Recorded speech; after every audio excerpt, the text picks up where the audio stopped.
Dans une capsule précédente, très complète, vous avez pu voir comment créer un devoir et le diffuser auprès de vos élèves. Ce que je vous propose ici, c'est de vous montrer comment, lorsque vous créez un devoir, vous pouvez intégrer une grille d'évaluation. Donc type grille sacoche, donc pratique, puisque au collège notamment, pour les évaluations sans notes, il faut que nous puissions continuer à évaluer par compétences avec des ABCD. Donc pour cela, si vous créez un devoir, vous lui mettez un titre, bon je vais l'appeler éval par compétence, et il s'agit d'une évaluation sans note, donc là je ne vais pas mettre de note. Et ici, j'ai la possibilité donc d'intégrer une grille d'évaluation. Donc je vais la créer. Alors voilà comment ça se présente. Tout d'abord, puisqu'il n'y a pas de note, je vais désactiver ceci. Et donc le premier critère, par exemple les connaissances, je peux décrire ce critère, et là je vais avoir la possibilité de mettre mes ABCD. Alors je vous conseille vivement, vous verrez pourquoi, de commencer par D, C, B et A. Vous avez aussi la possibilité de donner les critères de réussite. Qu'est-ce qu'il faut faire pour avoir A, pour avoir B, pour avoir C, pour avoir D. Ici. Ensuite, je peux ajouter un autre critère de réussite. Par exemple, tracer un vecteur mathématique. Et là, même chose, D, etc. Voilà, donc vous pouvez ajouter autant de critères que vous le souhaitez.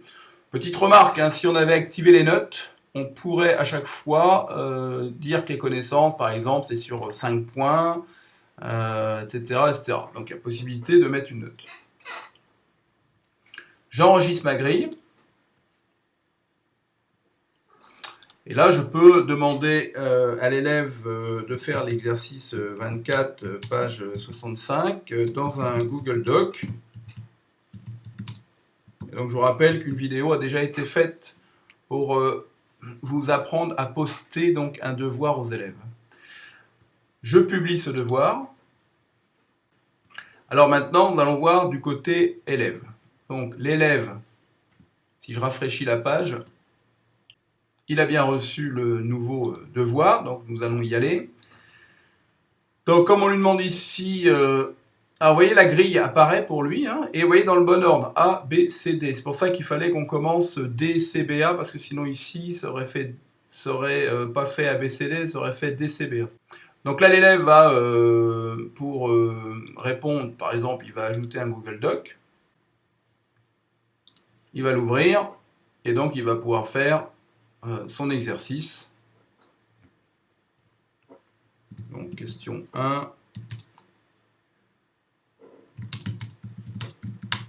Question 2, etc. Une fois qu'il aura terminé, donc il va remettre son travail. Il confirme. Alors on va retourner maintenant du côté de l'enseignant. Donc je vois qu'un élève effectivement a remis sa copie. Je vais pouvoir ouvrir sa copie.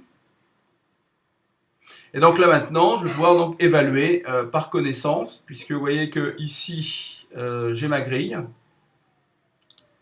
Donc là, je vais pouvoir mettre ce que je souhaite pour les différents items.